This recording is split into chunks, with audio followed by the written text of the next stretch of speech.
Hello there, everyone, and welcome to the 7th episode of the Trans Agenda. I believe it's the 7th. Yes, it's the 7th. A show in which we discuss trans news in an inclusive manner that expresses the full range of trans people's humanity. My name's Ethel, they, she pronouns, and I'm joined today by Essence of All editor Levi from the A Levi Called Bird YouTube channel. Hi everyone. Levi goes by he, him pronouns.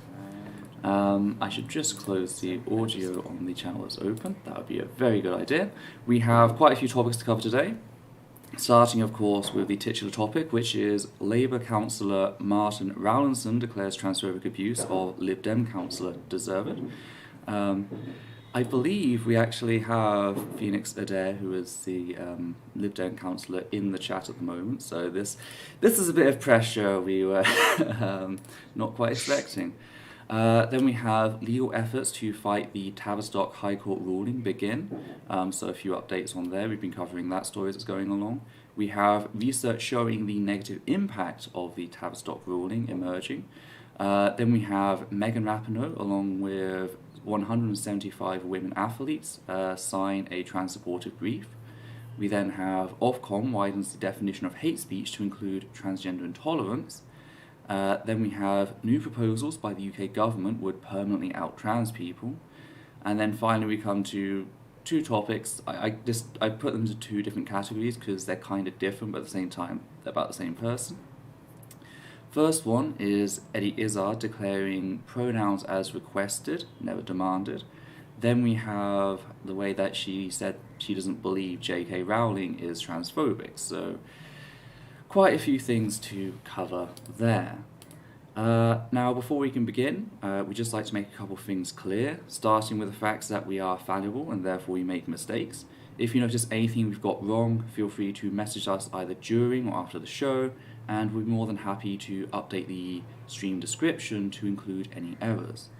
Likewise, we attempt to compile a list of content warnings for the topics we'll cover, posting them to the very top of the description, but there's always the possibility that we may miss one or two. So, just as with mistakes, if you think we're missing content warnings, feel free to suggest some so we can update the current list. The content warnings for this week, I've noticed transphobia is missing the T, is transphobia, hate crime, gatekeeping, outing, mental health, suicide and self-harm, and child abuse. I will correct the transphobia in the content warning later. So yes, also know that a link to this show's agenda, so all the topics we're going to go through, along with links to various sources, can be found in the description below. We do this for every show. It's for your accessibility and transparency. So yes, I believe we can move on to the rest of housekeeping, which is quite literally just Patreon sponsors. For those who don't know, we don't run ads on the channel. I apologize for my cat if you can hear her. Unfortunately, there's nothing I can do about it, so we just have to get through this together. Never apologize for a cat. All funds to run the channel come from Patreon. So on that note, we'd like to thank our patron sponsors, including Hannah Banghart, Matthew Kovac, Sora and Katie, Garrett Van Vorst, Violet Marcus, Slosh Daniels, and Justin Allen. So, with that noted, let's move on to the first topic, which again is Labour councillor Martyn Rawlinson declaring transphobic abuse of Lib-Dem Cllr, Phoenix Adair, deserved. I'll say justified, but the actual term they stated was deserved, so I just want to cover my rear in that regard. This story actually goes all the way back to the 10th of December, or at least when it gained notoriety, as gay Muslim councillor Pav Akhtar opened up about having experienced homophobia inside Preston Council, this is in Lancashire, during a full council meeting. This was over discussion on a motion to extend equality training among councillors on the subject of trans and non-binary awareness. Pav stated, "I have practical experiences of colleagues in our own council making homophobic remarks, sometimes behind my back, on one occasion to my face." Pav added that, quote, "Raising awareness is part of it, but becoming actively anti-homophobic and anti-transphobic is another really important part of that, and that we've got to take it a step further. It's not enough to raise awareness. These points will become very important as the rest of this case sort of unfurls. So again, it's what this is sort of really getting at is the whole idea of just, symbolically raising awareness and like making sure that people understand a bit about the topics. Doesn't really do much to actually tackle the bigotry. Yeah, when people humanize, trans people, etc., they're less likely to be bigoted, but it's not an end-all to everything. So you do really have to tackle it, you have to challenge it, otherwise people just think they can get away with transphobia and homophobia. So it was a really good point. To note, the bill was passed unanimously, and alongside it, the council also voted to fly the transgender flag from the town hall during Transgender Awareness Week every November. So it seems like whilst there were quite clearly issues here, things were moving forward, the bill got passed, no one challenged it or anything, so things seem to be moving forward. Of course, Powell's experience was then reported by local papers, specifically the Lancs Live, a local news group, and they published an article on the 18th of December. However, not everyone was happy about this. This drew the anger of fellow councillor Martyn Rawlinson, leading him to tweet out that quote, "Lancs Live reporting completely unsubstantiated claims of bigotry at Preston Council. The Lib-Dem leader falsely stating that it was Labour councillors and the accuser refusing to say what, when or who. Just another day in the post-truth media era." So just the post-truth media era just like kind of echoes the, fake news in America? Yeah. I don't know if it just kind of struck me in that. It's the fancy British version. It's the fancy British version of fake news. So that was kind of a bit. Fact is, there's a lot of reasons why someone may not want to name specific names. For one, they might believe that the person can, be worked upon, and they feel that, hey, if I out them as this bigot, maybe I'm not maybe we're not going to get the chance to help them understand. Maybe they are just going to, be removed, and then that's just going to cause them to view standing up to bigotry as a problem, and they're just going to dig in and double down on all this. Whether that's the case is questionable and debatable, but there are reasons to keep the names private, and it's also a person's right to do that. A person doesn't have to point fingers and possibly provoke lashback, over everything, which is something that sadly happens. Whenever you name someone as having done something, suddenly everyone gets up in arms about it. I've experienced this recently myself. So, there are various reasons. It opens you up to backlash from them, their friends, basically anyone who likes them, anyone who could politically benefit from them. People start making assumptions. It's a whole thing.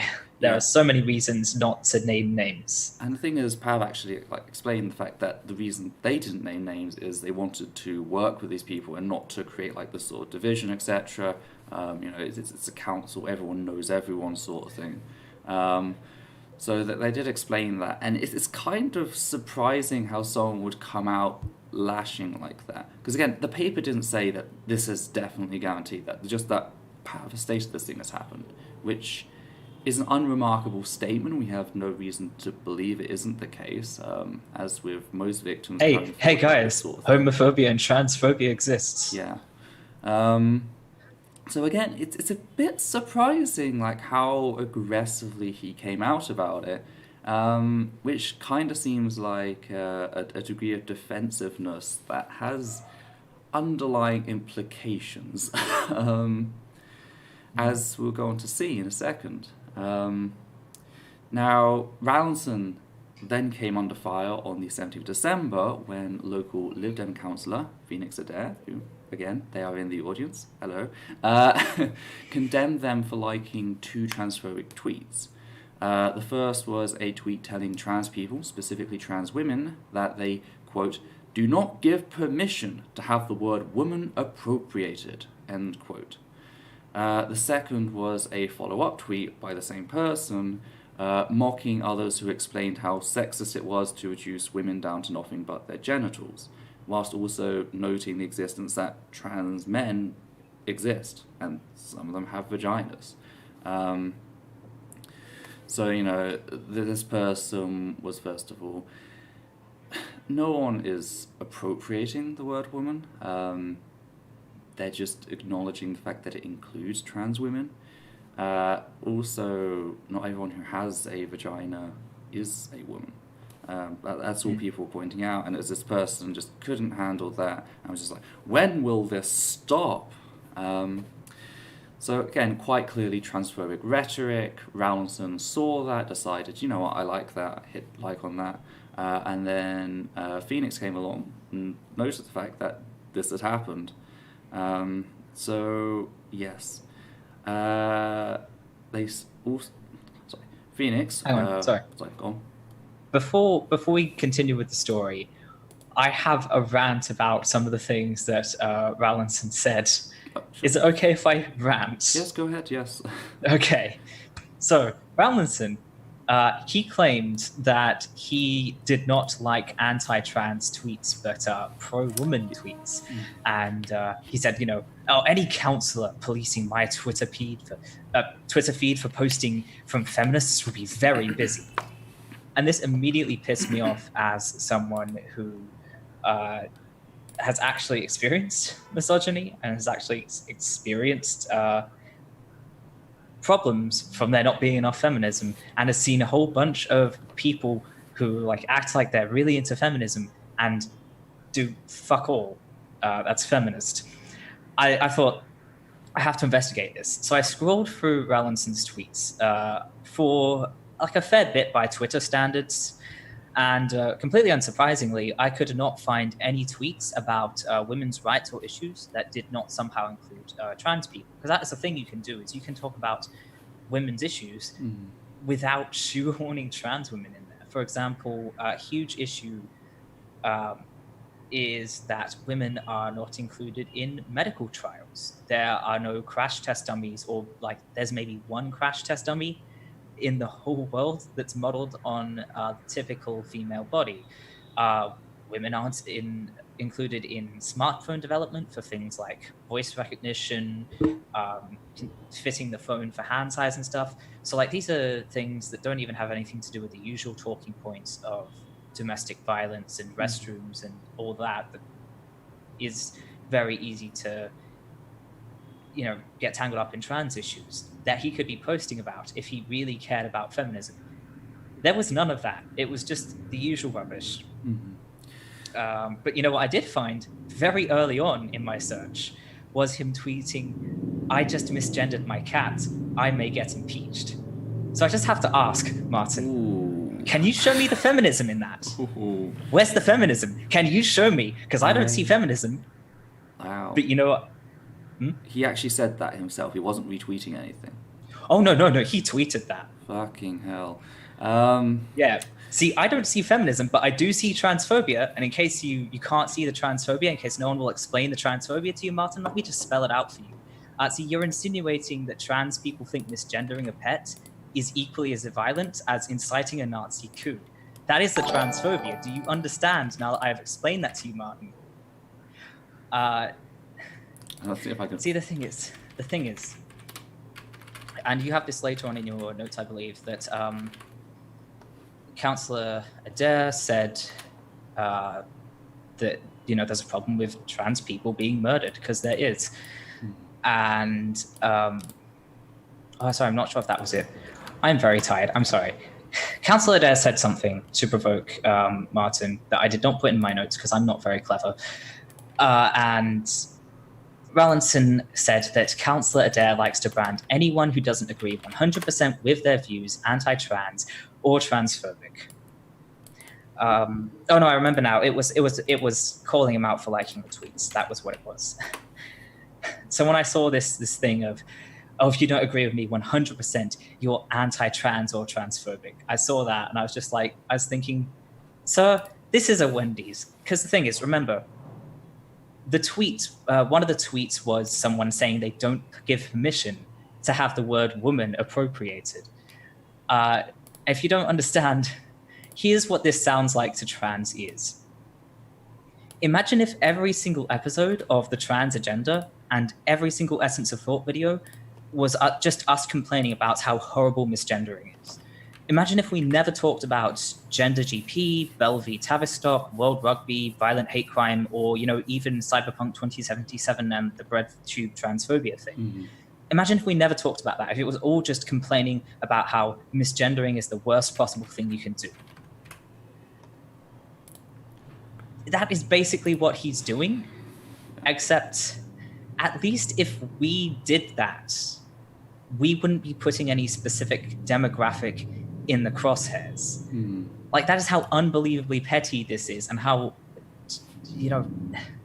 needlessly divisive and bigoted and violent it is. And then if someone says, hey, that's a bit of a problem, apparently that is being intolerant of someone not agreeing 100%. It's completely ridiculous. The thing about the cat tweet is actually it's post all this happening. He did it on the 14th of January. I've just shown it on screen. So again, Labour's done nothing to tackle the transphobia problem, and now he feels emboldened to do it. He feels like he can do it, and no one's going to call him out on it. He can just get away with it. This is exactly what I was talking about, and this is exactly what Powerful was talking about. He can just do whatever he wants now. He knows no one's going to call him out on the fucking transphobia at this point. Anyway, we should actually get back to the timeline of the story. Sorry. So no, okay, just one thing quickly. Okay, sorry. Just on the feminism thing, with him using feminism as a shield. He's not actually talking about any feminist issues. It's all just trans women being bad because he says so. But of course, he did end up talking about the real issues when it suited him, which I believe you're about to get to, so I'll let you do that. Anyway, yes, but Phoenix rightfully called this out. They stated that, quote, Preston Labour Cabinet member Martyn Rawlinson liking anti-trans post when we recently unanimously passed a trans motion at council supporting reforming the GRA, Gender Recognition Act. Members of the trans community are being killed around the world, yet this councillor has no issues liking, end quote. To which Rawlinson responded with, quote, less than one trans person a year is murdered in this country. 2 women a week are murdered by a partner or an ex. Why doesn't, why doesn't Phoenix Adair unblock me and debate it properly? End quote. Change the name there, because I don't know if that's a dead name there. I don't know if they're using a dead name. And of course the answer is because there is no debate. Yeah. The thing is here with the murder issue is this is one that I actually covered very recently, I think in my Blair White video. So if you want to know more about like murder rates and that sort of discussion, go watch my Blair White video.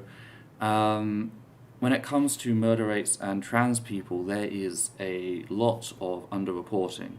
And this is something that goes back to the beginning of sociology. Underreporting on deaths is an issue that relates to train says hi. Is an issue that relates to the foundation of sociology as a science.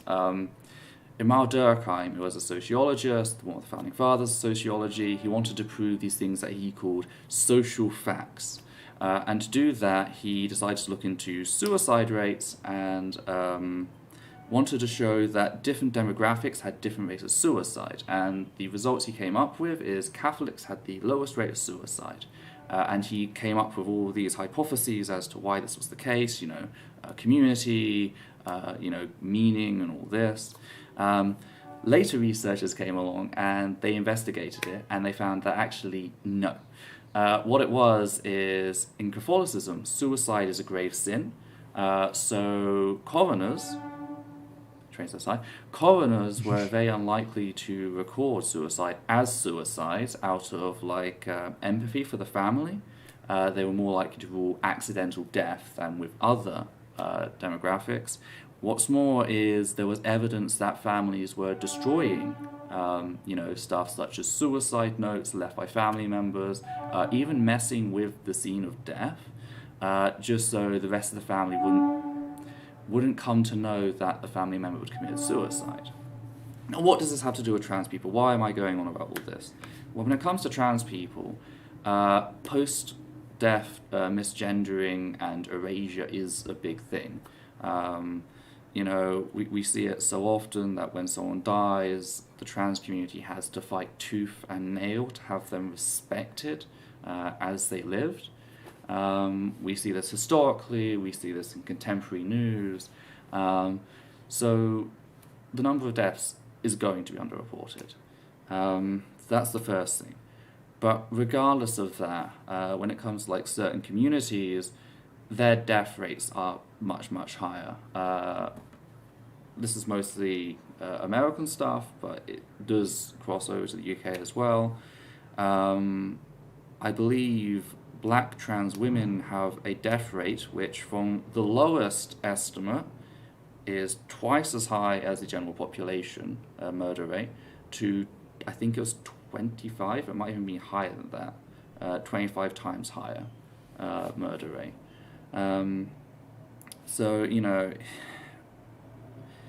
It's quite... Sorry, go on. You don't even have to get into all that. Here are a couple more reasons why more women are killed than trans people, or at least according to the statistics.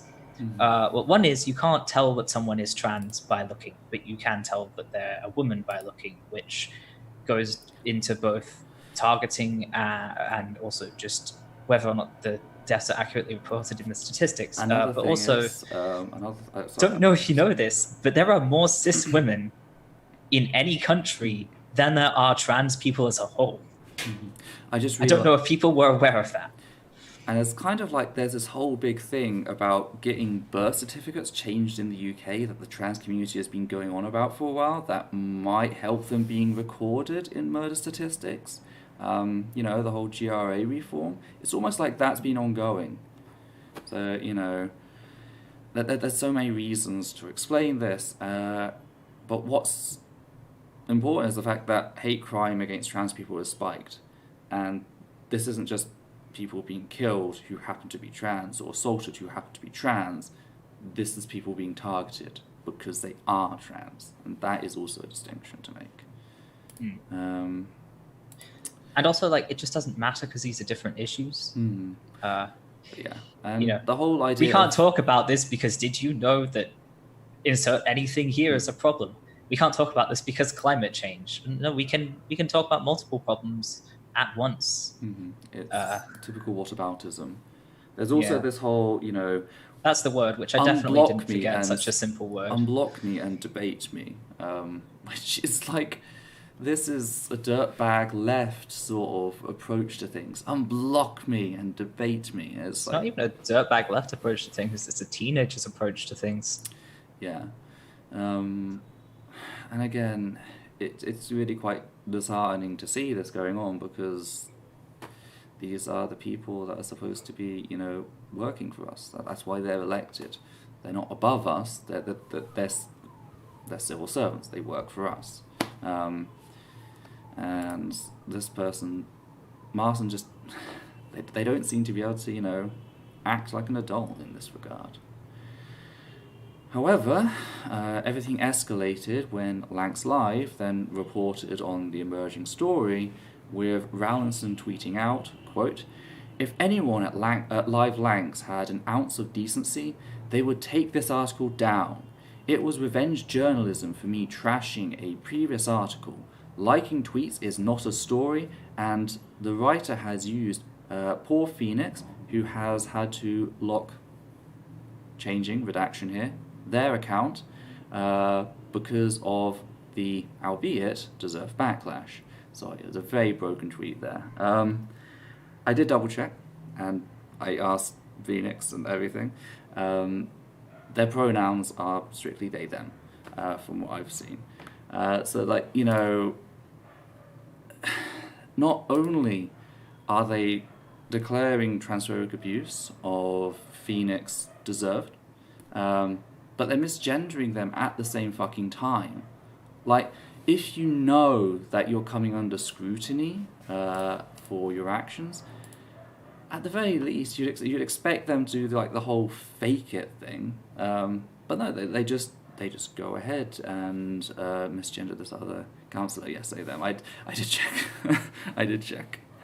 Like, it's absolutely astonishing, and clearly they seem to get away. They seem to think they can get away with it. And this whole story was brought to my attention by Kelly Buzzy of Planet Transgender,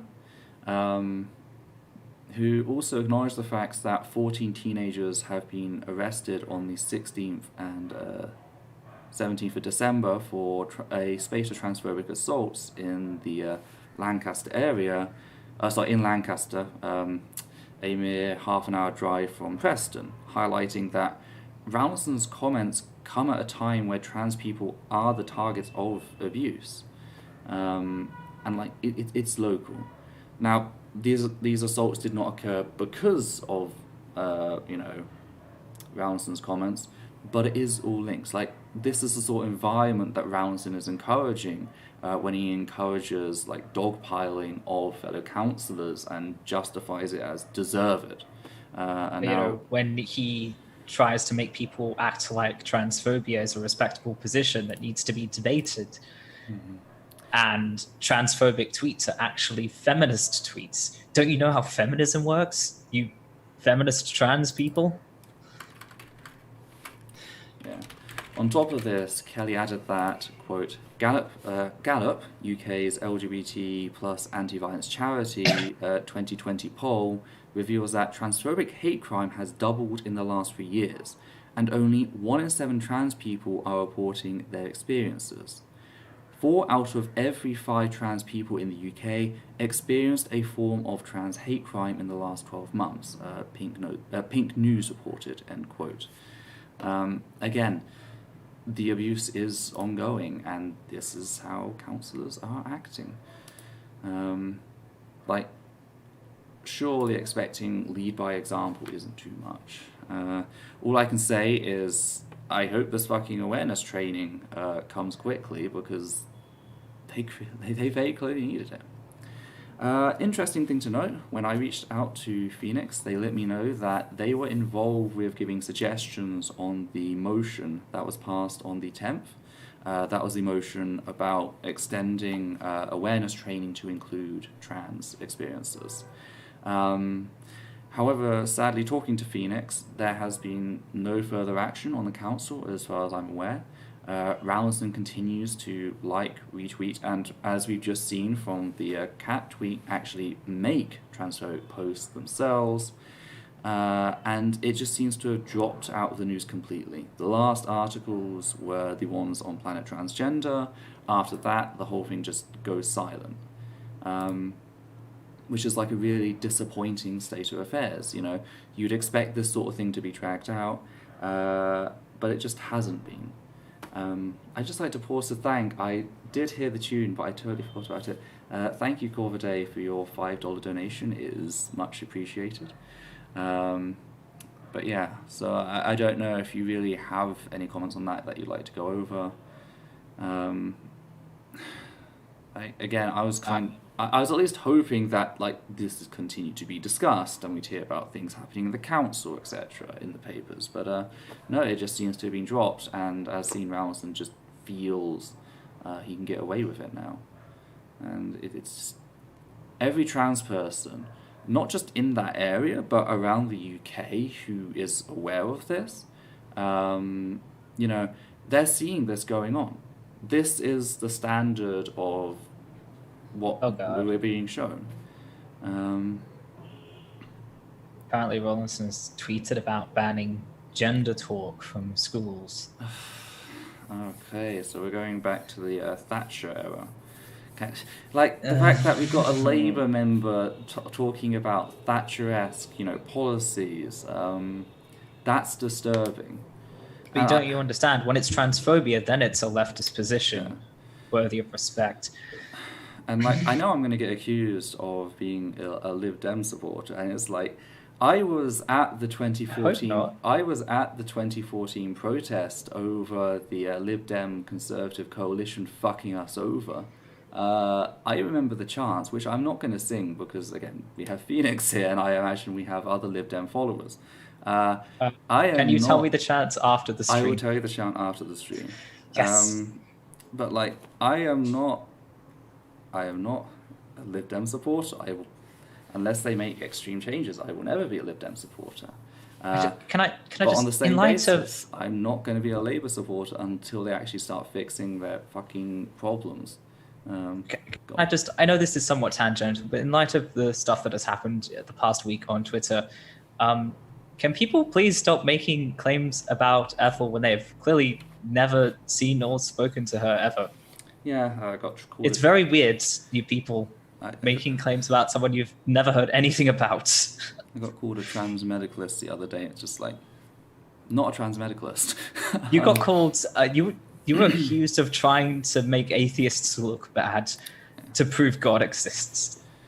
But yeah, so it's just fucking disappointing. Like this feeds into Rosie Duffield and everything that's going on over there, and the whole Labour Party's unwillingness to actually rein it in.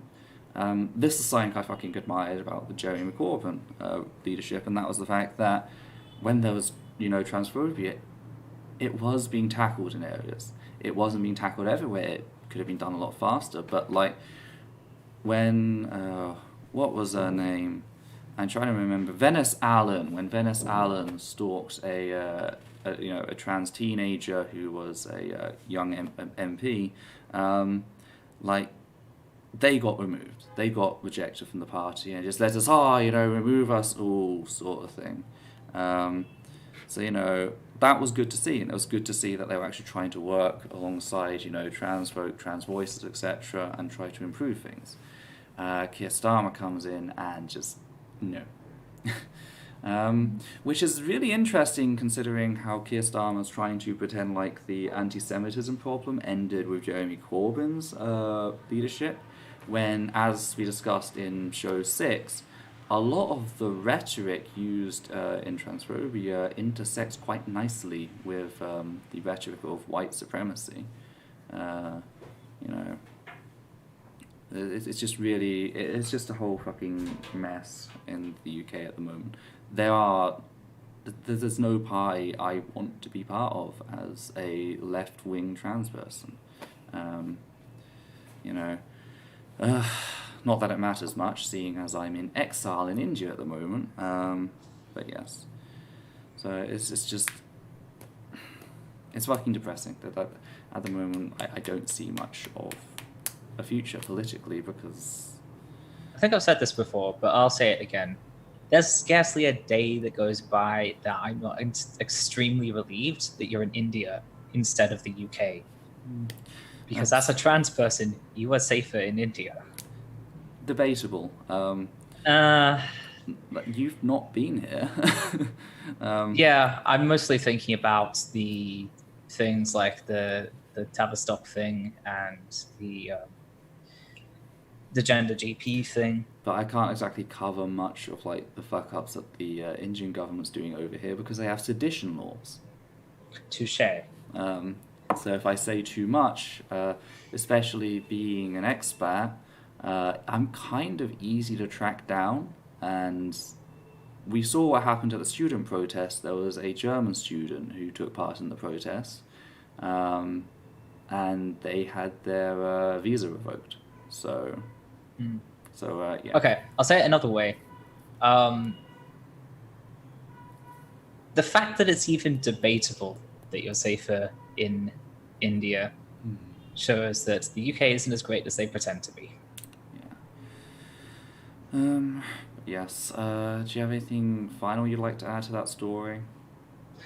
Not that I can think of. The only thing I got in my notes that I didn't manage to fit in there was based on everything we've seen from Rawlinson, it's almost as if his feminism is all about hating trans people. What's a surprise? No one was aware of this. This is a revelation. You're all shocked. Okay then. Well, I have no more notes. It's all downhill from here. the next thing is legal efforts to fight the Tavistock High Court ruling begin. Would you like to give a little recap on what Tavistock High Court ruling is? Right, yes.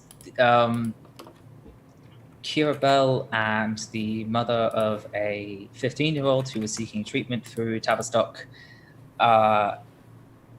tried to... they pretty much what's took the word? court. They tried to get it so under 16s could is the not word have... Is the word sued, or did they do a different thing? They did. I think it was a lawsuit. I don't know. I got to check the actual specifics. Either Some way, kind they of went legal to the proceedings. High Court. They went to the High Court, and they took the NHS Gender Identity Development Service, Tavistock and Portman, over claims that they were just, allowing anyone to go onto puberty blockers. The puberty blockers were dangerous, and that they caused all these other things. They attacked Gillick competence as well. That to was the point. Well, yeah, they attacked Gillick competence to the point that even 16 and 17-year-olds they were saying can't consent, even though that's completely separate to Gillick competence. That was just attacking ability to medical consent. They got rid of Gillick competence completely. Under 16s cannot consent to puberty blockers, even if they do understand medication. Also, 16 and 17-year-olds, if the parents object to going onto puberty blockers, then the doctor, in theory, is going to have to go to court to demonstrate that the 16 or 17-year-old has the ability to medically consent, which, considering that the baseline age for medical consent in the UK, full medical consent in the UK, is 16, rules are second-class citizens. What's interesting is the NHS has, even though the policy states that only the child can't consent to puberty blockers, so by theory the parents can do that, the Tavistock and Portman, from what I've heard, have just blocked every under 16-year-old. I've heard some people talking about that. So, they're just taking things too far. And so legal efforts have begun to tackle this. Just trying to find the correct place. So it was on the 22nd of December that the BBC reported that Tavistock was seeking leave to appeal against the High Court of England and Wales ruling against the use of puberty blockers in under 18s. However, one thing I got from talking to all these other people is the fact that they don't really trust Tavistock. There's some conflict of interest involved in Tavistock in how some of the doctors under Tavistock also are involved with a private practice, not Gender GP, which was the one that the media tried to shut down recently, but they're involved with a different one. So there's some people the fact that they gave in so easily in the High Court case before. Some people feel like they're actually doing it deliberately just so they can kind of wash their hands of everything. So yes, just trying to find So the Good Law Project, which was a fund, which is a group that started raising a fund immediately. Actually, as the case was ongoing, it wasn't even immediately after. They are looking to intervene in this appeal, meaning that they'd become part of the legal process and would therefore be able to directly advocate on behalf of trans folk through various NGOs. And they also seek to challenge Tavistock over the facts that they are not allowing parents to consent to their child's treatment, even though this completely falls outside the High Court ruling. That's another reason people are a little bit distrustful of Tavistock at the moment, because the ruling had nothing to do with parents being able to consent to their child's treatment. So for them to go ahead and just stop, giving anyone under 16 puberty blockers, that's a little bit suspicious. So both these plans were laid out at the first meeting of the advisory group to the Legal Defence Fund for Transgender Lives. Said fund refers to the £132,000 they crowdsourced, started shortly before the ruling was declared. So if anyone's been sort of waiting for news on the ruling and what's going on there, that's what's sort of going on right now. They're just starting to meet up, they're starting to draw up plans, and the two main points they're going for so far are literally, we want to be a part of the case, we actually want to have people who have transitioned under Gillett competence, or those who were, come forward and talk about their experiences, because that is one of the travesties of the High Court ruling, is the fact that nobody who transitioned under the Gillett competence or had done so was brought up during the case. They allowed transphobic groups to have their moment, but again, no actual patients were discussed in the no actual patients were allowed to give their statements in the court case. That's always the way, isn't it? We need to have a fair and balanced discussion by having a bunch of transphobes on one side and absolutely no one else on the other side. Mm-hmm. It's they just really, it's just trans people want to have a voice in this, and that's what this project is seeking to do. It's seeking to give us a voice. It's quite a short story. They've been quite slim on the details. I'm guessing that's just the way it's going to be, because again, it's a legal case. I guess they don't want to share too many details, give too much about what they're going to bring forward out. That's sort of where that's going. Something that might actually help the case is the fact that new research carried out by Goldsmiths University, working alongside Mermaids, Gender Intelligence, and the LGBT Foundation, surveyed the families impacted by the Bell versus Tavistock ruling, and they talked to 206 carers and parents. I am just typing something out quickly. And what they found is that more than 8 out of 10 parents and carers said the impact of the ruling had a direct negative impact on their families. 9 out of 10 said the ruling has had a negative impact on their mental health, with half saying the impact has been very negative. 7 out of 10 parents and carers said the judgment has had a negative impact on their child's mental health. Many have not told their children yet, for fear of how this ruling and subsequent NHS guidelines amendment will affect their child. So this is having an immediate impact. It's not just theoretical at this point. A video I'm responding to that I just got the script finished for is a response to Rosa Dawn, who's mocking the idea that, hey, this is going to cause anything negative. As this research comes out, again, it's not peer-reviewed research, it is just a basic survey quickly done just to kind of gauge where everything is at. But it still goes a long way in showing how messed up this entire thing is. Nothing like this was considered. The harm this is causing is going to affect the trans youth of this generation in ways that we can't even really grasp yet, not fully, because it really is. It's really just an awful fucking situation to be in if you're a fucking trans youth, because again, the medical guidelines state that even if you're 16 or 17 years of age, if your parents object to the treatment, then you have to go court and prove that you are able to medically consent, which, if you need Gillett competence in the first place, is the entire point. Your parents reject who you are, they don't support you in who you are. It really, it's quite a nihilistic and bleak prospect right now in the UK. It's very strange. They're kind of undermining Gillett competence twice. They're saying on one hand, you can't be Gillett competent for this thing, and then they're saying, oh, okay, maybe you can, but if your parents object, then you need to go to... Except that, no, the parents object is for the over 16, which is not Gillett competence. Gillett competence only refers to under 16s. Yep. So, I hate your British laws. I'm sorry. But yeah, so this whole thing is just really...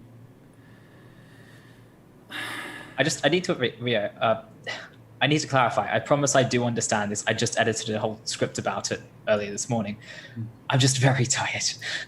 I'm just getting back into things with the whole break and everything, and it's straight into like, I don't think we've got a positive story this week.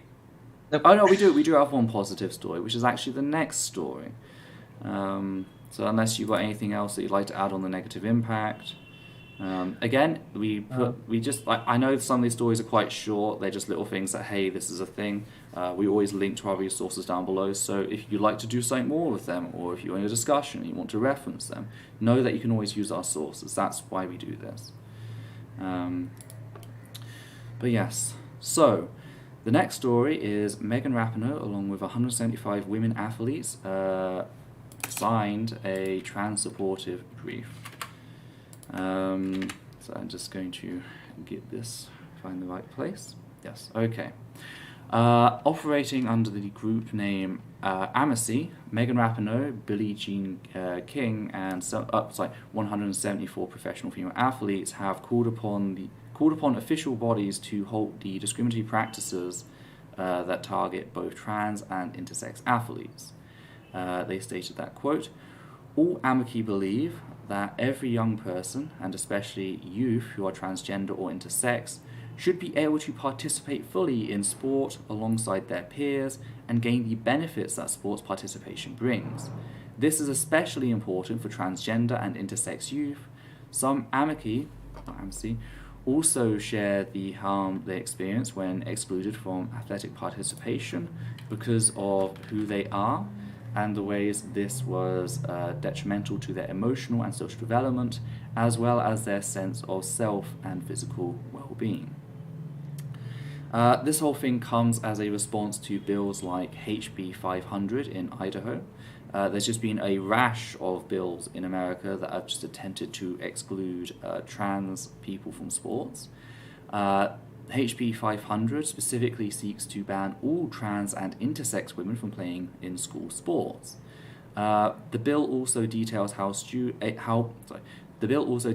student may challenge a peer they believe to be lying about being trans or intersex, potentially forcing all girls to undergo invasive sex testing in order to be allowed to compete. Again, this is school level. This isn't even like, Olympic level, World Rugby level. This is just school level. These are students that are being targeted. And I get that America has this whole messed up system with like sports grants and everything. But still, the idea of like targeting specifically children, it's absolutely grotesque. And it goes back to everything that happened in 2019. I remember Stephen Woodford went after, in particular, two black girls who were just track runners. And what's interesting is they were track runners in an open track competition. If you don't know what the difference between an open track and a closed track is, open track is like a person. The regulations are a lot less strict. So a person, for example, who is trans can join in. And on an open competition, they don't even have to be transitioning. They don't even have to go on HRT. Yet, interestingly enough, both of the trans girls were on HRT. It's almost like they were actually women who were using HRT to help them. That they weren't just cis men pretending to be women or girls to run in a race. Because if that was the case, why would they take the HRT? It was an open, track race, so that makes no sense whatsoever.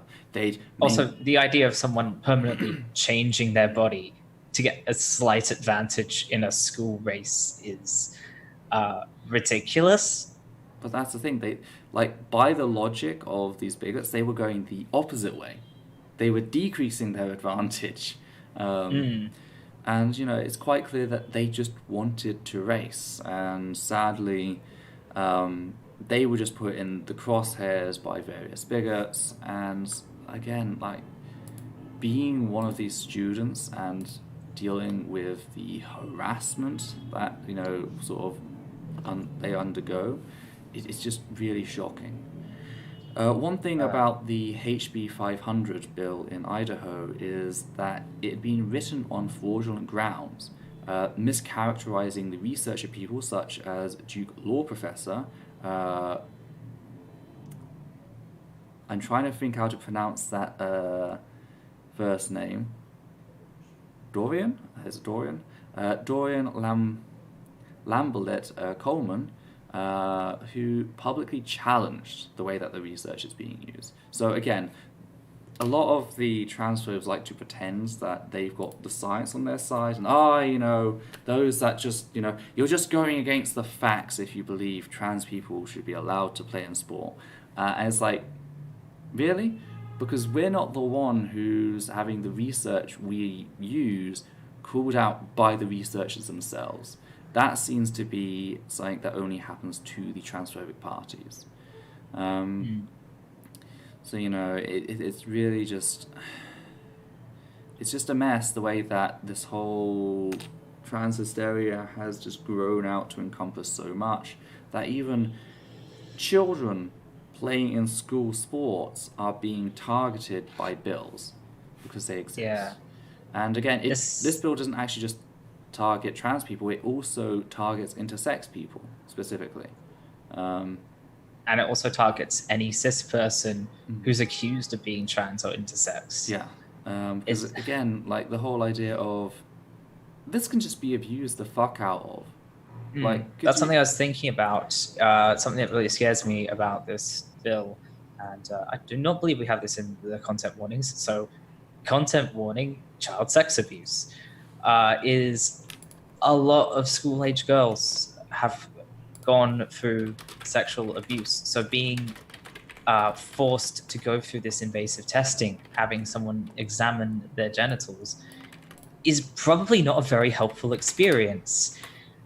It's probably not a very helpful experience regardless. And it's like, could this be weaponized by, I don't know, maybe kids who don't know any better would decide to weaponize that. Maybe predatory teachers might decide to weaponize that. There's just all sorts of ways you could weaponize it. And it's just not necessary, because I don't know if anyone knows this, but your external genitals don't have any impact on your sporting ability. It's not like hormones where it affects your muscle mass and stuff. They're just kind of there. They have nothing to do with any of this. There's no reason to examine someone's genitals to determine whether or not they have an advantage in sport. You're just being creepy.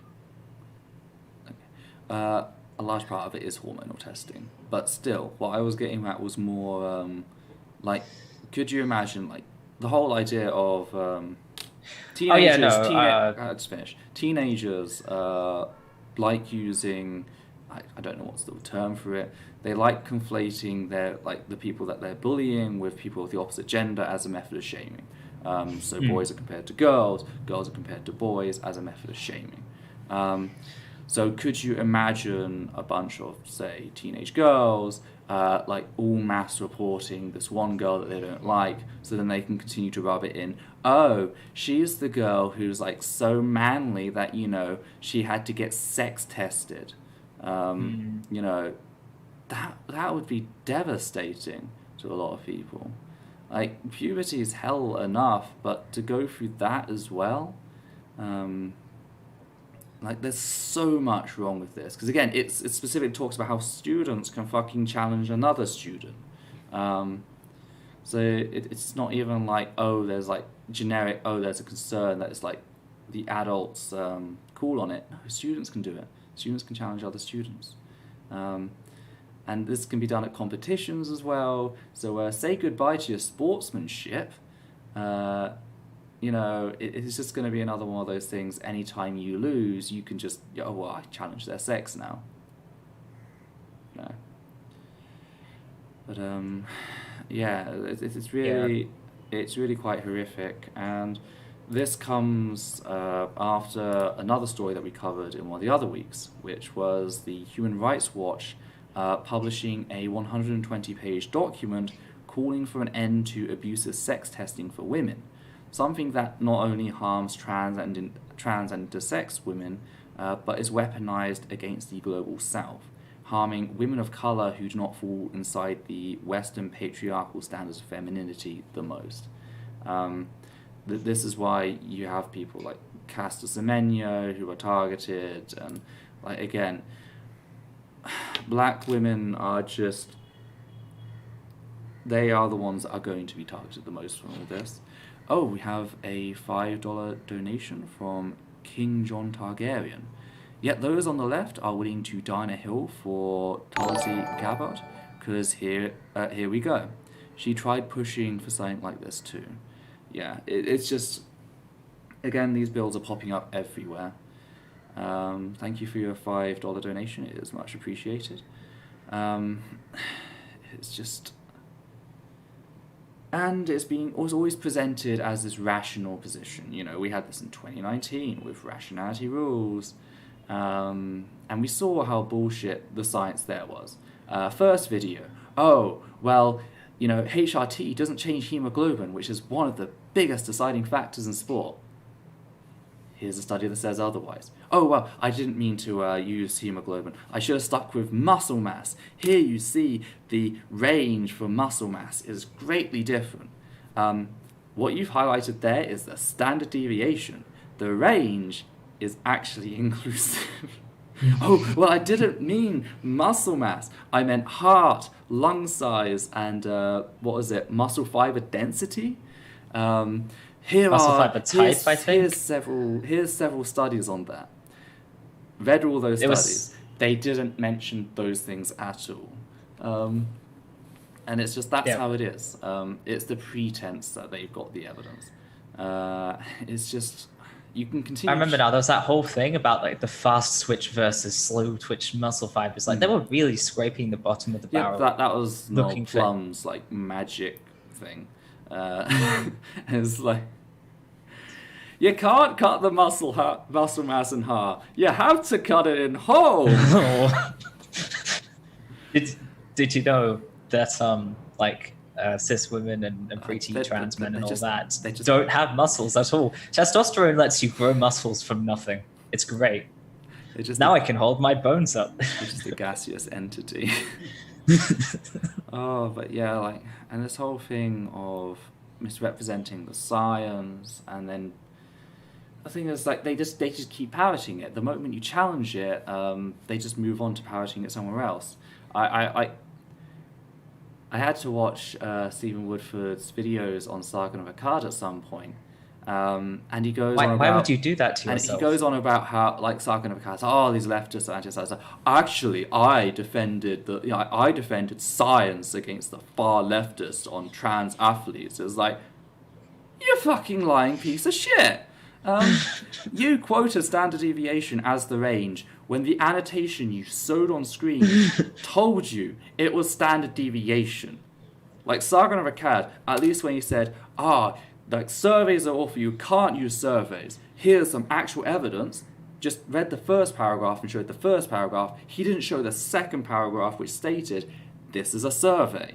You know. Speaking of the standard deviation graph, did you know that if you admit that you don't really understand standard deviation that well, but it's not really relevant, so you're not going to cover it, that is the same as failing to read the range when the graph instructs you on how to read the range. Those things are the same. I'm just as bad as Stephen Woodford. Yeah, it's just like, if you just fucking read the graph. Like, the annotation was there to help people. Like, what did you think that bar was there for? Like, it's just... It was, the whiskers were there because everyone loves whiskers. Cats are great. Yeah. My cat seems to have gone. It's a shame. I was kind of hoping she'd stay around for the whole stream. It was just an absolute mess. And again, he still flaunts around like a fucking peacock. Like, you know, oh yeah, I did so great. It's like, really? Really? Yeah. And that's the sad fact of how things have become in this discussion. You know, science be damned. So, we actually do have a second positive story. I totally forgot about this. I'm glad I'm finding positive stories. If you're very forgetful, then it's just bonus positivity. Yeah. So the this story is, at the start of the year, Ofcom widened its definition of hate speech to include gender reassignment. A welcome addition, considering that the considering all like the transphobic hate that's been going on in the UK. Like each day, each day, like the past few years, without fail, there's always been one or two articles focusing on trans people, the vast majority of which have been transphobic. So, you know, a lot of this has been called out. There's been a lot of inaction and actually tackling the transphobia of like the mispresented and how everyone's saying, you know, trans women are a danger and all this, and oh my god, trans men are lost lesbians.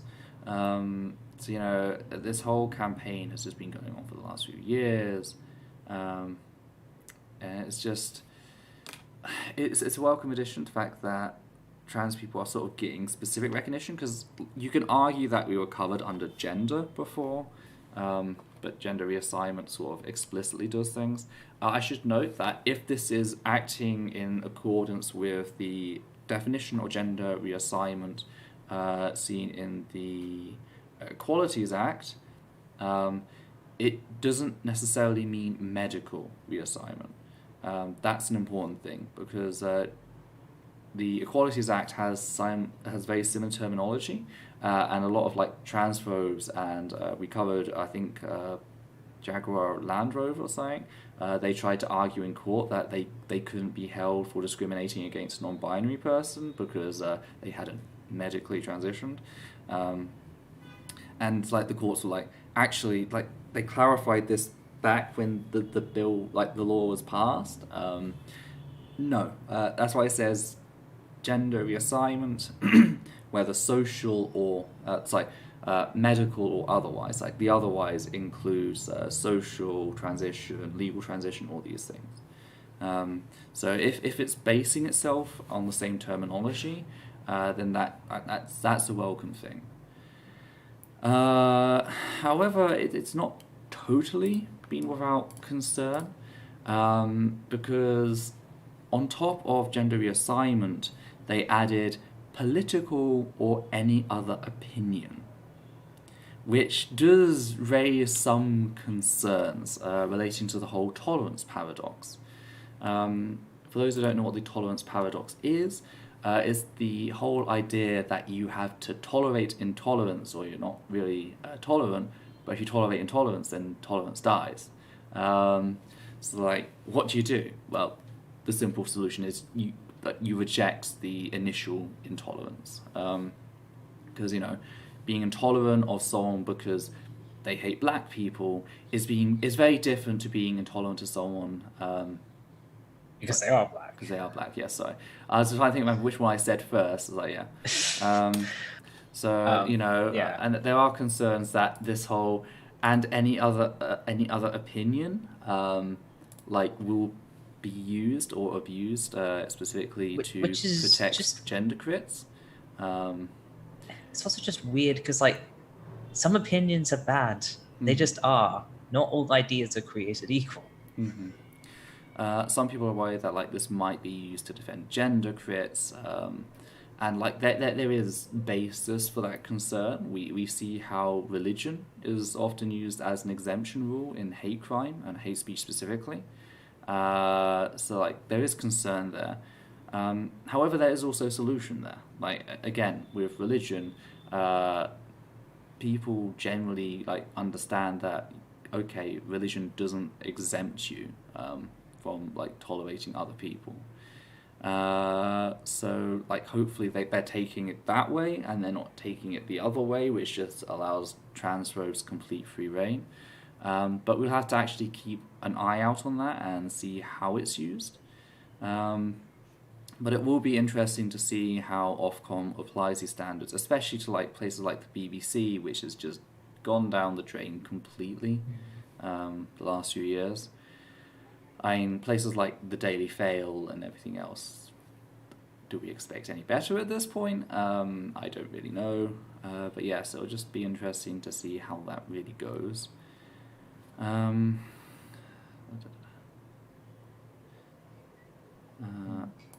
move on.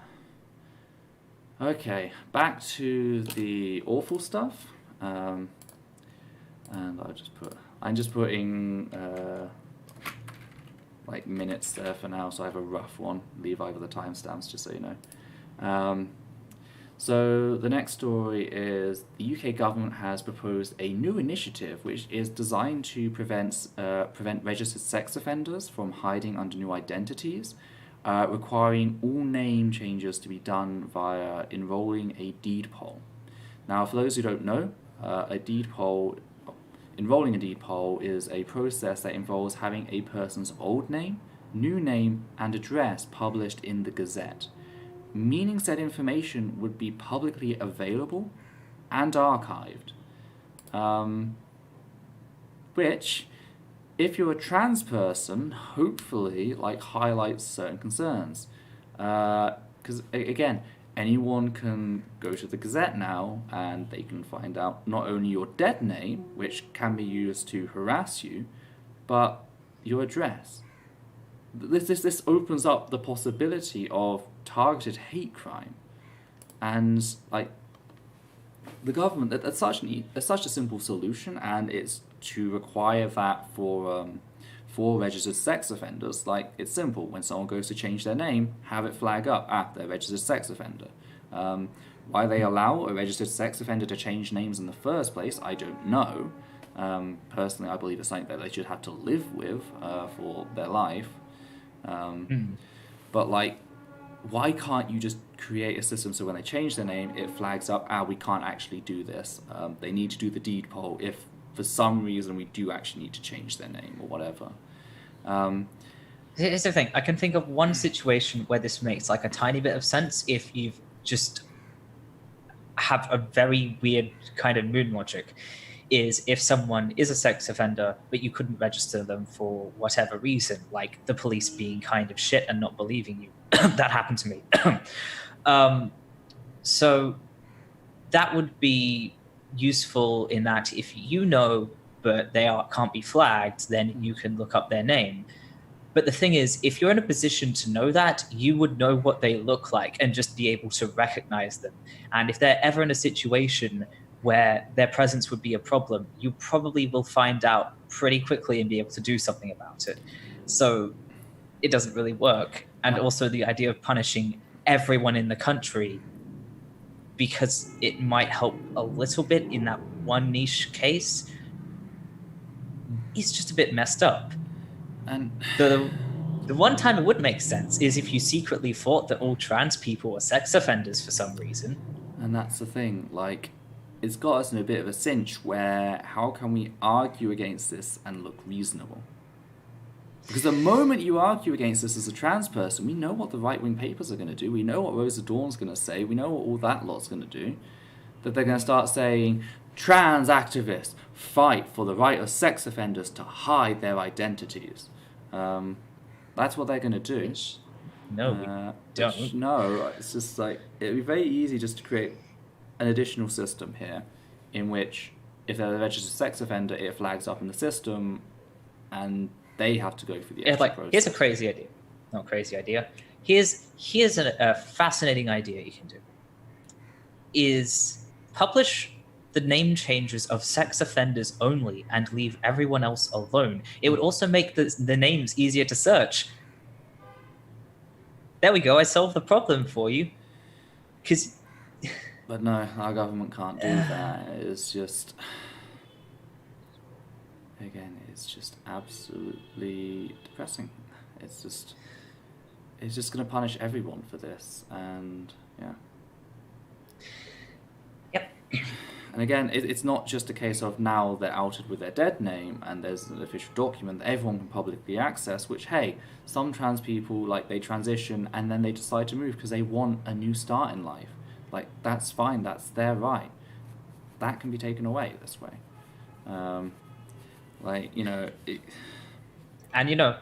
It's interesting how this is only punishing people who change their names, because sex offenders move without changing their names all the time. Mm-hmm. It's almost as if they're targeting a certain demographic that was predisposed to changing their name. Because if they were really about stopping sex offenders, they would just have a gazette of every single person's name and address.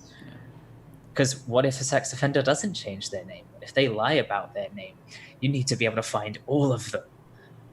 So yeah, and I hate again, it so much. just like it adds. And you can't accuse me of that risk. It adds that risk of like, if I want to change my name on like my passport, etc. Now I have to risk someone knocking on my door and assaulting me, or following me around and assaulting me. Yeah, like again, this opens up so much, and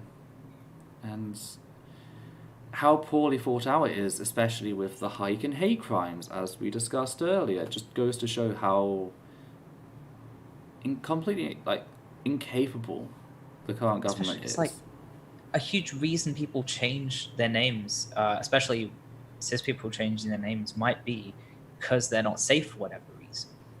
I'm in that boat. I mean, I changed my name because I'm trans, but it had the added benefit of helping me be safe. What is this going to mean for what is this going to mean for domestic abuse victims? Like, I'm so careful about making sure. Like, I feel nervous about writing my last name in like a sign-in book because it could put me in danger. I'm so ridiculously careful to the point where I feel like I'm just paranoid. The idea of a gazette publishing my first and last name, connecting them directly, is the exact opposite of what I want. Thank God I'm not in the UK. It hurts people who are fleeing, domestic abuse. People like me who were born into really rubbish families. I guess witness protection would be exempt, but maybe if you have witnessed a crime or gotten into something, but you don't have witness protection specifically, you might not trust the police because the police has a history of violence against, people of colour, and also they don't help you. You go to them and you're like, I have this problem, and they're like, what do you want us to do about it? So, hey, maybe you can do this thing that's going to do the opposite of what you want. Get a restraining order. They work. I'm not salty. It's just, again, and it's just how poorly thought out this is. Thankfully, this is in the early stages. So if you're a UK person, again, check the link down below. The resource we have linked on this, which would be the highlighted blue text, actually gives you various different links to write in and check out different things. Also, just contact your MP, let them know that this is a violation of the the Human Rights Act, right to privacy. Let them know that this endangers not just trans people but victims of domestic violence. Do whatever you can to make a noise. Hopefully this won't get very far, but the Tories are in power.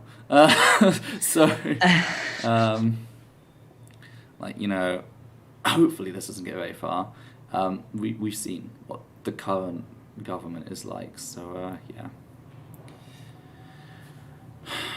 Okay then, which I guess brings us up to our last two stories. The first one of which is Izzard declares pronouns requested, never demanded. So for those who don't know, Izzard, a famous comedian, she came out about the fact that she goes by she, her pronouns these days. This is a revelation that shook the cis community, but trans people are the signs that this has been coming have been, they've been there for a while. She's gradually adopted certain stances and things. It's okay, yeah, that's great, we're all happy for you. And there was general celebration around the whole thing, lots of people taking old jokes done by her and adapting them to the trans community. The claiming YouTube for the trans people. You can't do that. There's 3 billion of us here. That's the cis people. Do you have a flag? Everyone was happy about this. She was a great icon. She did the incredible marathon run in which she, her health went down for that. I remember seeing her doing that. And everyone was really happy. Everyone was celebrating it in the trans community. And then, over the last few weeks, she's started doing some shit. And the The first bit happened following a Good Morning Show Britain. You see, Good Morning Britain is just a morning show, a talk show, co-hosted by Lorraine and Ben Shepherd. I forget Lorraine's surname. But both of them used he/him pronouns in relation to Eddie after she'd come out about using she/her pronouns. So at the start of an interview with Eddie on the 7th of January, Lorraine apologised for said misgendering, whilst also adding, "Can I apologise to you if I get it wrong, because we're still just going along with it." In response to this, Eddie stated that using her pronouns is a request, but never a demand or an insistence. Feel the pin drop, or hear the pin drop. Naturally, this caused a lot of trans people to speak up about the fact that, okay, this might be the case for Eddie, she might feel okay with other pronouns, but for the vast majority of trans people, this is not the case. And the fact that it's just being accepted uncritically, not as a personal thing, but is like a general thing for trans people, that sets a real precedent, like a dangerous precedent, because it now makes Eddie someone that people can go, oh, look, you know, she's okay with it, why aren't you okay with it? And just sort of use it as an excuse to misgender others. Because that's the sad fact. As much as certain people would like, hey, we shouldn't have these like trans icons in the media, sadly, that's how a lot of people are connecting with trans people at the moment. You know, the trans people in their lives may not be happy to come out about certain things. So, you know, it's really quite worrying that a lot of trans people, especially like Piers fucking Morgan, I can imagine, is going to love this. Like, it's setting a standard that is potentially harmful for a lot of people, and just giving cis people an excuse. You know, it's Eddie acting as a token, and that's the problem, which is just something we sort of needed to talk about. I don't know if there's anything you need to add on this. Again, it's not really. Topic. A lot of this links into like culture, like knowing who Eddie Izzard is, which I am not capable of from underneath my mountain-sized rock. Okay then. Well, I guess we should sort of go on to the next topic, which is, again, Eddie Izzard being a token. Says she doesn't believe J.K. Rowling is transphobic. This happened on the 3rd of January. This is actually before the pronouns thing. Eddie Izzard opened up about her feelings towards J.K. Rowling, who, for those who have been living under a rock somewhere and don't know what's been going on, has targeted the trans community on numerous occasions, spreading various harmful myths about the dangers we apparently present. Well, the dangers trans women present. Trans men don't present dangers. We're naive little girls who are being tricked and stolen away. Yeah. Because being adults, the dangers transness presents. Yeah. Or transgenderism. And it's like, oh, for fuck's sake. Really? I'm sorry, transgenderism is... Train says hi. So it's like this whole thing. Transgenderism, like, great band name. Transgender as well. The train's really yelling out now. But yeah, it's like trans people have spent years trying to get cis people to come around to the fact that J.K. Rowling is a fucking bigot who just hates fucking trans women and wants to strip, you know, trans men of their autonomy and everything. And people was like, it's been a slow fucking process, okay? But people are starting to like slowly come around to it. More and more people, as J.K. Rowling kept digging and doing the shit she does, more and more people were starting to realize that actually, maybe they have a point.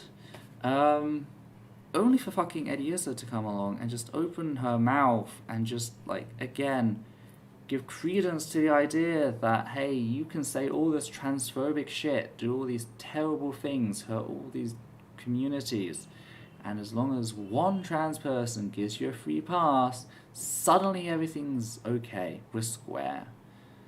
And it just, yeah. What really annoys me is Eddie says part of her justification is, women have been through such hell over history.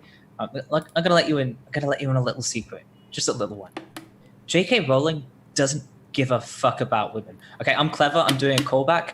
You know all that stuff I said about Martyn, how he's just using feminism to hate trans people, and he's only bringing up the real issues when it suits his agenda of hating trans people. That's what J.K. Rowling does. Mm-hmm. She does not understand the issues. She just brings up serious sounding issues to say, hey, trans people are bad and we need to do bad things to them. Because here's like... She does not care about women's rights. She will not do anything about women's rights on her own if it cannot be used to attack trans people. Mm-hmm. It's the same as MRAs and men's issues. You know, yeah. They only suddenly care about men's suicide when women are talking about suicide. They only suddenly care about men's assault when women are talking about assault.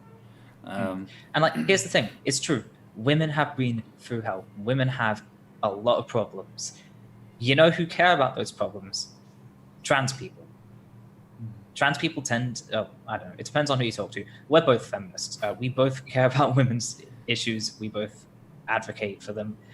So this idea of we need to side with J.K. Rowling to make women's lives better is rubbish. Side with some feminist trans people, and we'll make women's lives and like cis women's lives and trans lives better at the same time together. Here's the thing, like, she really kicked things up a notch when she targeted an international women's group that decided to include trans folk when discussing menstrual health. Even though the fact that menstrual health predominantly impacts women, they still decided to include like mentions of the trans community. Literally, that's all they did, and she went for the throat on that. She went all out. As it just shows that no, she doesn't give a fuck about feminism or supporting women. If she did, she'd help this initiative. She'd donate a large part of her money to help this initiative, because it was talking about menstrual health in relation to, you know, the pandemic and everything and how that's being affected. We just received a $10 donation from King John Targaryen again. J.K. Rowling is making it worse, and plus, she is punching down on the trans community. You're a billionaire, and at this point, I'm close to thinking you are no different from a Koch brother. Thank you for the $10 donation, it is appreciated, and thank you for the message, it is also really appreciated. And yeah, again, like, she could fuck off. She could donate a load of money to like refuges, and just fuck off and live a good life. Didn't you know, Ethel? Women's issues are extremely important. They are the most important thing. Unless you say trans people exist, then we need to just destroy all the work you're doing. Because there's nothing worse than saying that trans people exist and just politely including us. Yeah. And I just thought it was like, it's the same like rhetoric used by pissy like fanboys or whatever who are like, the inclusion of characters of color is erasure of you know, white people. You know, if you include a black or a brown character, suddenly you're erasing the existence of white people. It's the same sort of fucking shit. You include mention of a trans person. Yes, the majority of your article is talking about cis women, but you include one mention about trans people. You're erasing us. We no longer exist thanks to you. The archives have been burned. Only trans books survive. It's just... Yeah. Yeah. Strangely enough, that will be why. Just realised I've had it on top chat for a while. oh, that's so great. I am a professional at this job. Well, If it makes you feel better, I only remembered to change it to live chat because I forgot to mute the video at the beginning. Yeah, it's just been... We're professionals. We're just still recovering from the holidays. Recovering is an operative word. Yeah. I don't know if people have noticed, my lungs seem to have got worse again. This is because the last week the pollution in Delhi actually broke the scale in certain areas. Again, the last time it did that was Diwali, which is like pretty much their bonfire night over here. But anyway, yeah, and it's just, to quote the specific thing that she said, I don't think J.K. Rowling is transphobic. I think we need to look at the things she has written about in her blog. Women have been through such hell over history. Trans people have been invisible too. She also added that, I hate the idea we are fighting between ourselves, but it's not going to be sorted with a wave of a wand. I don't have all the answers. If people disagree with me, fine. But why are we going through hell on this? And it's just like, nobody went after J.K. Rowling before she decided to be a bigger. Okay? Yeah, people were kind of annoyed with the post-publishing tokenism. Also, like, the way that, Lupin is actually, like, an analogy for HIV in schools, etc. It's like, and then what happens in the last book with one of the werewolves. Yes, Jamie, you made me laugh. And it's like, okay, so we were we're getting a little tired of this shit. Like, of course, there was the joke of, like, this character comes out as such and such. That was a funny joke, but, like, when it was just that was okay. But she's decided to be an absolute bigot. She's decided to invade the lives of every trans person and made it so we now can't go a day without thinking of her transphobia. I get adverts on Facebook all the fucking time for Harry Potter because Harry Potter's popular and sells still, and I'm always like reporting as this ad is inappropriate for me, sensitive topic. Doesn't matter, Facebook doesn't give a shit. Before lockdown, we went to a mall here in Delhi, and there's a Harry Potter clothing display. It's like, great, I was out for a really nice meal, and now my mind is just taken back to the state of things in the UK and how all this transphobia is going. That's just a really shitty thing to be dragged back to constantly. This constant fatigue or being reminded that this person who is everywhere, who is like stitched into our Western culture, is a fucking bigot. A number of times I'll be out places with my local friends and we'll go into a store and it's like, oh, this is a cool store. They've got some cool stuff. Turn around and there's some sort of Harry Potter display and it's like, oh, this is a turf store. How lovely. On the bright side, Zing seems the Harry Potter section has been getting smaller and smaller as time goes on. Yeah. On top of this, like, it is constantly draining to have to fucking deal with that person. Like, I get we cover her on the show a lot, not because we want to, but because we fucking have to. She forces herself into the news, she's given a platform, she hurts the community, that's why we have to cover her. That's why there's hell over this, as Eddie puts it. It's like, why is she giving this bigot an excuse? Why is she giving her a pardon? And it's just this, again, this whole tokenism of, presenting certain figures as the trans queen who can, like, pardon bigots on certain topics. And it's just, no. Just no. Especially not whilst they're still continuing the fucking behaviour. Oh god, I just realised. What? Eddie Izzard is, like, basically becoming the next Caitlyn Jenner. Mm-hmm. There are parallels there, there's parallels to other people, and it is depressing. And, like, how do you explain to her a struggle that she's quite detached from? Because, yes, I know it's taken her a long time to explore her identity and come to the conclusion of who she is and everything, but at the same time, she's enjoyed a degree of success that many of us can only dream of. So, you know, I'm not going to hold that against her, but at the same time, I can't expect her to have an insight to the average trans life and how it's being impacted by things.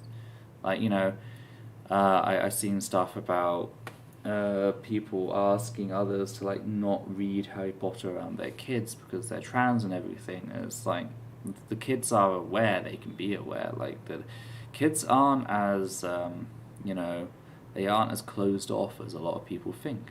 Oh, we have just received a $7.99 donation from Maya. Literally just says P. Why Maya? Why Why are you weird? Thank I'm going to make you donation. explain this to me. Okay, they didn't let Amaya finish typing. Do you want to finish typing? I can. I am, like, quite observant. I am watching things. But yeah, it's just... Hang on, I'm just going to convert useless dollars for you. I am here. I will answer questions, by the way. It does help to have the ringing in my ear, though. It does know that, hey, you got something here. Read it out. Yeah, about £4.50. Australian dollars are useless. I don't like them. Oh, Levi. You saw the Wachowski sisters, and actually reading the Wachowski sisters, like, I forget on which one. The one that's married to Buck's ex-wife, like, reading her story and how she treats her wife and how, like, they're quite closed off as, like, people. They like to keep their private lives private, but of course they have a lot of friends in the industry. And I've forgotten the name of the play, but it's a sapphic romantic play, and the roles were based on how one of the Wachowski sisters treats her wife, and just, like, knowing that little detail, even though I haven't seen how they treat each other, it's just, like, so heartwarming. Oh, Jamie, you're going after my job now. It's not been a very professional stream tonight. I feel it's been a little more. We're both extremely tired. So. My lungs, mostly me, it's just my lungs, just like want me to quit on everything. Can you please go to a place with fresh air for, like, 2 minutes? We went there for that's why we went to the mountains for a couple of days. We came back and the air was doing better. But then it's just some reason, it's just like, I'm pretty sure they've been burning again, the harvest. I think we'll consider, like, the last topic over. If I don't have anything else to say on that. If anyone has any questions, like, you can write out the questions, we'll still be here. I'm still waiting for Maya to write their thing. We'll answer any questions whilst we're here. But anyway, a lot of people think that the pollution comes from the fireworks and everything that happens, like Diwali, and whilst that's partially true, that is part of the issue, the vast majority comes from the crop burning. Now, around Delhi, it's all farmland. Oh God, I've got hiccups now. No, don't take my... I like my job. Around Delhi, it's all farmland, so they're growing stuff all the time. Oh. The problem is they don't have the heavy machinery like we do in the West. We had the whole Green Revolution and, like, you know, mechanization, everything like that. They haven't had that over here. So they can harvest easy enough with the techniques they got. That's not a problem. The problem is, like, everything below the surface and, like, the stems and the roots for a lot of the stuff, that remains there, and it requires either incredible manual labor or you need very expensive machinery to do it. Alternatively, another way to get rid of it is just burn the stems. And so that's become the go-to way. And there's typically 2 stages. There's one before, like, the winter holidays, which is around Diwali, and then there's one after. I'm pretty sure the second one started because I was literally laying in bed and I started smelling smoke as I was laying in bed. It was that strong. I was like, actually, there's something burning, just go check everything. No, nothing's burning. It's literally just coming in from outside. Like, before that, whenever I was, like, walking around, as I was breathing, and breathing outwards, specifically as I was exhaling, I could taste pollution on my tongue. I could actually taste how it was. It's if you ever been out on like just after like fireworks night or whatever, that sort of thing. But every time I breathed out, because it got to 999 in a certain places, we just broke the scale. Near here, it got to 800 plus. I'm not giving you exact, so you can track me where I live. It got to 800 plus. Thankfully, it seems to have dropped down very suddenly, because this morning I woke up, I actually felt like my lungs were fine, and it dropped down to 150. So. Maya got back to us. She can't remember what she was going to say. Okay. I'll probably get a message on Discord like 2 days later. This is what I was going to say. If that does happen, maybe we can share it next stream. We can do it as housekeeping at the start of the next thing. It was 100. I wasn't 150. I try to remember what the actual pollution level was. Was it 150? 180. Yeah, it was 180. Unhealthy. So. But the burning of crops. I don't know what. Right. Anyway, so the burning of crops. They just burn the crops, and then it just creates like carbon cloud, which goes over, and that's where the fireworks comes in. Because the fireworks go off, normally all the heavy metals and all these like lovely elements would just sort of like dissipate into the atmosphere. But because the fog, like the smoke has just rolled over the city and it's just not going there, it's not disappearing, it just like acts as a cushion. It just traps all those heavy metals and allows them to infiltrate the soil and everything. So every time the temperature goes up and down, more of them are released. This is a lovely idea. I can't see anything wrong with it. Yeah, so it's just, it's just so, it's one of the reasons. My main issue with living in Delhi is the air pollution. Like I've actually like started looking into like getting an air purifier, because it's just that bad. Because again, I'm still coughing from that one flu I had back in October. I'm still coughing from that. And it was getting a lot better. Went to the mountains, had a few days there just so I could clear my lungs because it was like unbearable. We took all the precautions we needed and everything. Went there, cleared my lungs, came back, and it was still quite good here actually. I actually started getting back to within, what was the word I'm looking for? Within acceptable range. It started entering within acceptable range. So lungs started getting better, and then last week everything just started getting bad again. It's just, yeah. But yes, so I haven't seen any questions from the chat, so I'm thinking that this is probably a good place to end the show. Thank you all for turning up. It has been hopefully a decent show. I know I've been a bit rough in reading things out today. Not as rough as me. Yeah. That's why I'm here. I'm here to make you look good by being just a complete mess. Mm-hmm. But yeah, so hopefully next show will be a lot lighter. Hopefully. It'd be nice to have some lovely topics to report on. If you see any nice stories that you want to send over to us, please do. I don't like doing just the depressing stuff. As some of you have probably noticed, we've started cutting up the streams and posting just the sections. We're just doing it in the order that they were recorded, so it's going to take us a while to catch up, but once we've caught up, it will just be like, we typically only cover 4 topics each stream. This stream, a bit different, we've been away for an extra fortnight. We normally only cover like 4 topics a stream, so it'll be those 4 videos throughout the week. So yeah, hopefully it's not been too annoying seeing all those videos pop up. But yes, so thank you for listening. Levi, is there anything you want to say to them as we leave? Not that I can think of, except bye everyone, have a lovely fortnight. Have a lovely fortnight. The next video should come out on Saturday. So that should be interesting. It's the Rose of Dawn video. We literally just got it completed this morning. So I just got to get it recorded, edited, and do the rest of that stuff.